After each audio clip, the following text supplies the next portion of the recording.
Rental income is passive income. You've heard this 100 times. And it can be true, eventually. But there's a version of rental property investing that almost nobody talks about.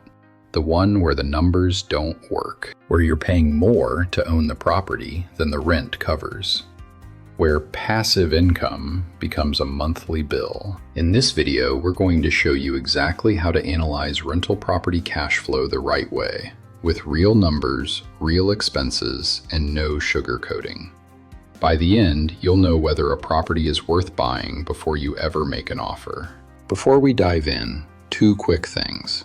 First, everything in this video is for educational purposes only and is not financial, investment, legal, or tax advice. Always consult a qualified financial advisor before making any major money decisions. Second, this channel uses AI-generated voices and an AI avatar presenter for content creation. We believe in being upfront about that. All right, now let's get into it. Welcome to Compound Yield and Grow, where we break down investing and wealth building with real numbers, not wishful thinking. If this is your first time here, consider subscribing. We publish a new video every week, and every one is built to give you a clearer picture of your financial future. Now let's get into it. Cash flow in its simplest form is this: rental income minus all expenses equals cash flow. Positive cash flow means the property puts money in your pocket every month. Negative cash flow means you're subsidizing the property out of your own pocket. Here's what trips up a huge number of new real estate investors. They forget expenses. They see a property renting for $2,000 a month, look at their $1,200 mortgage payment, and think they're making $800 a month. They are not. There are many more expenses between that rent check and your profit. Let's go through every single one. We'll use a real example.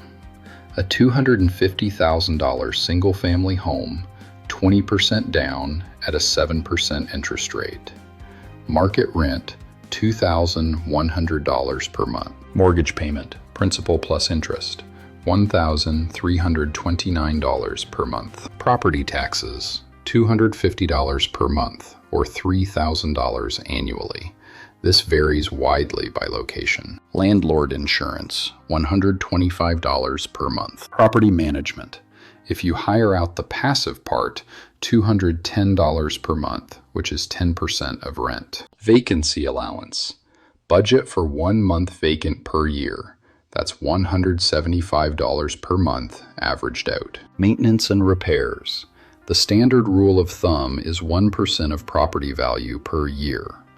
On $250,000, that's $208 per month. Capital expenditure reserves, money set aside for big ticket items like roof, HVAC, appliances, $150 per month. Total monthly expenses, $2,447. Monthly rent, $2,100. Monthly cash flow, negative $347. This property is actually costing the owner $347 every single month. This is exactly why so many people get burned in real estate. They run the mortgage, not the full numbers. So does that mean this is a bad property? Not necessarily. Let's look at what changes the math. Scenario A, you self-manage instead of hiring a property manager. Remove the $210 expense. Cash flow improves to negative $137. Still negative, but much closer. Scenario B, put 25% down instead of 20%. Your loan is smaller, mortgage drops to $1,196. Combined with self-management, cash flow is now positive $57 per month. Scenario C, same 20% down, property manager included, but in a market where the same $250,000 home rents for $2,400 instead of $2,100. Cash flow flips to positive $253 per month. The most important rule in rental real estate: the deal is made at purchase. The rent-to-price ratio of a property determines its cash flow potential more than almost anything else. There's a quick screening tool called the 1% rule. Monthly rent should be at least 1% of the purchase price. A $250,000 property needs $2,500 per month in rent to have a reasonable chance at positive cash flow. In expensive coastal markets, hitting 1% is nearly impossible. In the Midwest and Southeast, markets like Indianapolis, Memphis, Birmingham, it's achievable. Two metrics every real estate investor needs to understand.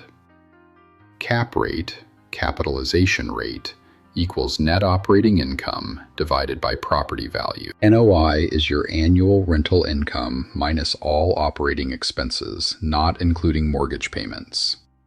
Using our example, $2,100 rent times 12 equals $25,200 annual income, minus operating expenses of roughly $11,616 annually. NOI equals $13,584. Cap rate equals $13,584 divided by $250,000 equals 5.4%. A cap rate of 5 to 8% is generally considered solid for residential rentals. Cash-on-cash return equals annual cash flow divided by total cash invested. In our positive scenario, with $57 per month, annual cash flow is $684. Total cash invested, including down payment and closing costs, roughly $55,000. Cash-on-cash equals $684 divided by $55,000 equals 1.2%. That's not impressive. A better deal might generate 6 to 10% cash-on-cash return. That's where real estate starts to really compete with other investments. Here's what most cash flow analyses miss. Cash flow is only one of 4 ways rental real estate builds wealth. 1. Cash flow, the monthly income after expenses. 2. Appreciation, the property grows in value over time. Nationally, roughly 3 to 4% per year on average. On a $250,000 property, that's $7,500 to $10,000 per year in equity gained whether the property cash flows or not. 3. Loan paydown.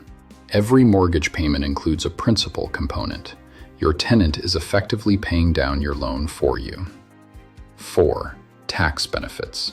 Depreciation deductions, mortgage interest deductions, and 1,031 exchanges can significantly reduce your taxable income. When you add all 4 together, a property that cash flows only slightly or even modestly negatively can still generate excellent total returns.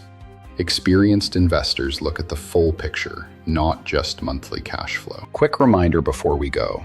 Everything in this video was educational only, not financial advice. And this video was produced using AI-generated voices and visuals. Now, if this video gave you a clearer picture of how to build wealth, hit the like button. It takes 1 second and it genuinely helps this channel reach more people who need this information. Subscribe to Compound Yield and Grow if you want a new investing or personal finance video every single week. No fluff, just the information that actually helps you build wealth. And drop a comment below. Do you own rental property, or is it something you're considering? Where are you in the journey? I read every comment and I genuinely love to hear from you.